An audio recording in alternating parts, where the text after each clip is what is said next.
This is a short guide to help people wanting to use the CERN's Model COP game.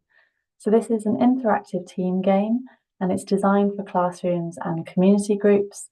And in this explainer video, we'll be talking mostly about teachers and classrooms, but it can be used in lots of different contexts. It models the complex COP negotiation process. And because it covers some quite complex technical themes, we recommend that it's used with people aged 14 and over. The pack includes country profiles, teacher instructions, and student sheets. So what is the purpose of this game? So the goal is to increase understanding and awareness of the complex COP negotiation process. Often we hear about COP, but we don't really know what goes on behind closed doors. We want to engage people with the COP process and what it means for countries and people around the world. And we also want people to have fun in an interactive and educational environment.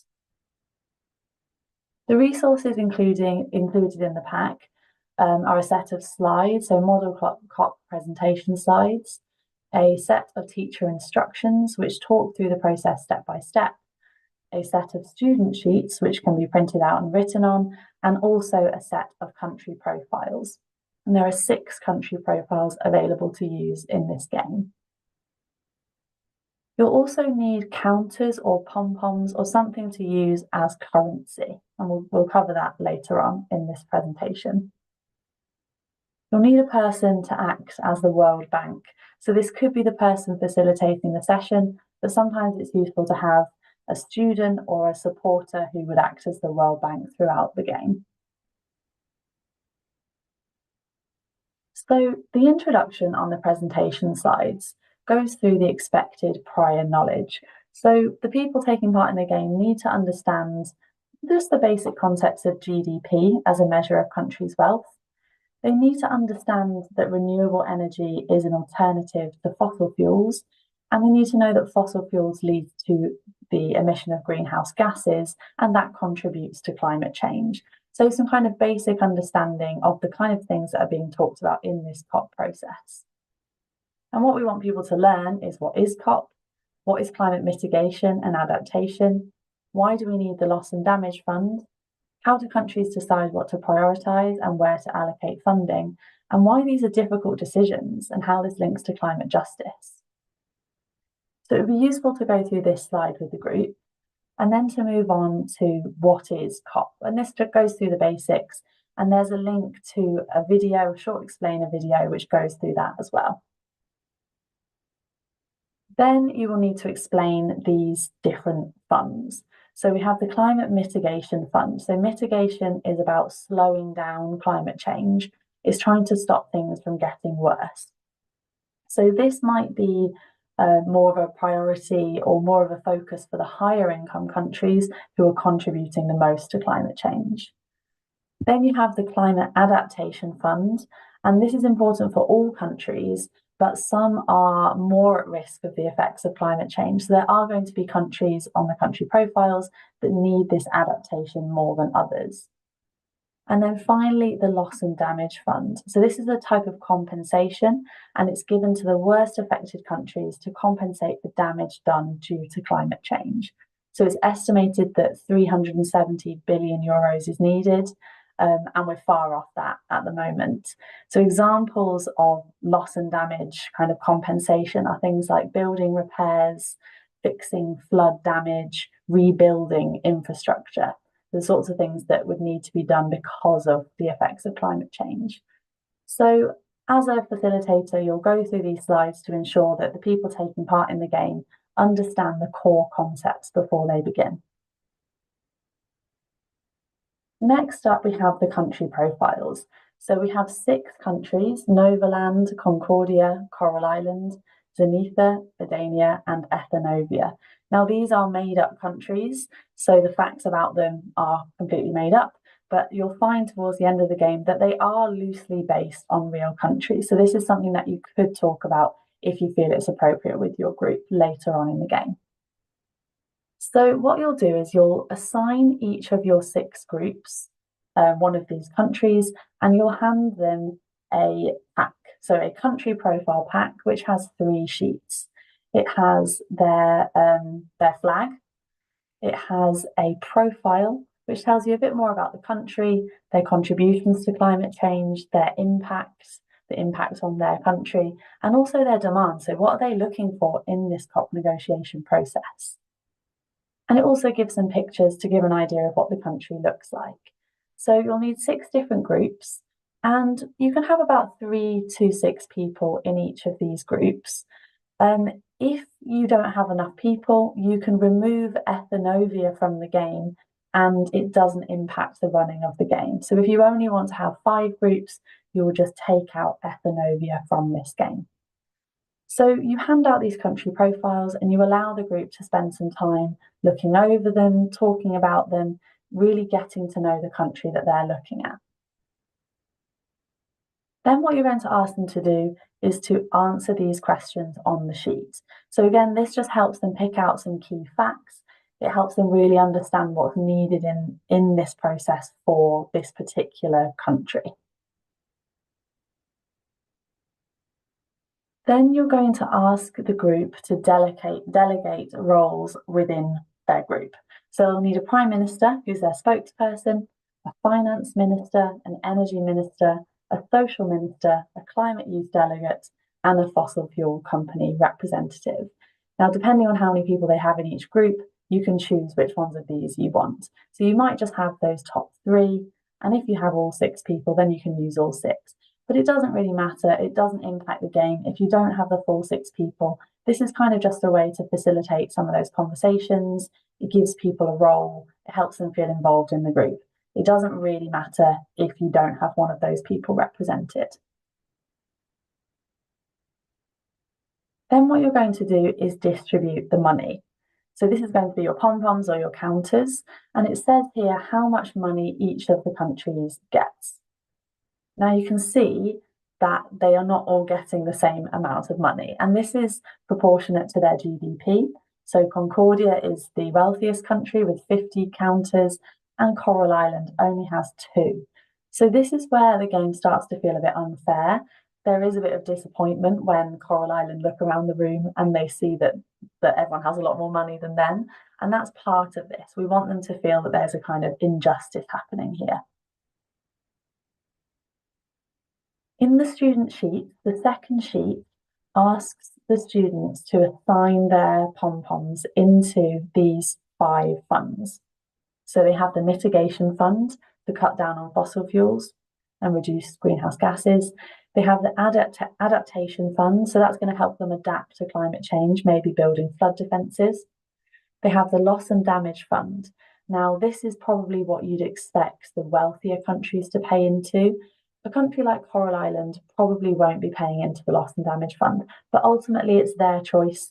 It's their choice how they assign their different counters. Then you have the fossil fuel industry fund. So this is if they want to further invest in their fossil fuel industry. And again, this is something they might choose to do. They don't know if this is going to benefit them down the line. And then they have the renewable energy fund. It says in their country profile if there's lots of potential for renewable energy, so they should know whether this is a good option for their country. They can choose to keep some funds for emergencies, and it says that you cannot move counters between the funds unless a COP conference is called. So, for example, Ethnovia might decide to put their 5 counters in these different places. So they're physically putting the counters into the different sections to show where they've assigned their money. So this is where the game really begins. You will have the teacher instruction sheets, and this tells you what's going to happen. So there's lots of different scenarios, and it tells the students to either move counters, give them to somebody else, or pay the World Bank, which is you. When you take counters from a group, you can choose where to take them from. So as I mentioned before, if you are not using Ethnovia, you just need to ignore the name Ethnovia in these. It tells you the scenario and then it tells you who it will impact to help you run the game kind of smoothly. So for example, if they invest in renewable energy, their fund will be matched by the World Bank. So you would look at how much they have in their renewable energy fund E, and you would match that with your counters. And you basically talk through each of these scenarios. So, for example, with our counters that we have on here, maybe there is a payback for people who've invested in fossil fuels. So Ethenovia might get that one counter matched with their fossil fuel industry. You don't have to make these decisions. All of that is written in those scenario cards. So all you have to do is read through the scenarios and read out to the room what happens, and then either take the counters or give the counters, depending on what has happened. In some cases, you'll be taking them away. So let's say there's a climate shock in Ethenovia, maybe there's a flood. The instruction sheet might say to take away one counter from Ethenovia. Now, it doesn't matter where you take this from. You can just decide. In this case, I've decided to take it from the emergency fund, but it doesn't really matter. The general gist of it is just to get the idea of unfairness, that sometimes countries are hit and they have to pay for things, and also that there is almost a randomness to what you invest in being a good investment or not such a good investment. At the end of this first sheet, you're going to call a COP conference, and that's when the students can rearrange their counters into different funds. So at this midpoint, you're going to take a moment to ask students how it's going and have a bit of a discussion. So did their investments pay off? And you might ask questions such as, what's the mood like in your country? How are people feeling? Did any of your investments pay off? So it's really important here to talk about people. So how are the people impacted by these decisions or by these things that have happened? Maybe there was a flood that would obviously have a huge impact on people. Maybe there was an economic boom and that was great for the country. After this, you continue with the scenarios as you were before. Then you get on to the third sheet. Now on this third sheet, these are optional extra scenarios. This just depends on how much time you have. So if you have a really good chunk of time, you've got a few hours, you might choose to carry on going through each of these scenarios. If you don't have time, you can just skip these. It doesn't impact the game as long as you finish with these two final scenarios. So what happens at the end is Coral Island is hit by rising sea levels and it completely sinks. The idea of this is to replicate what is going to happen to lots of small island nations, that their country will eventually completely disappear because of climate change.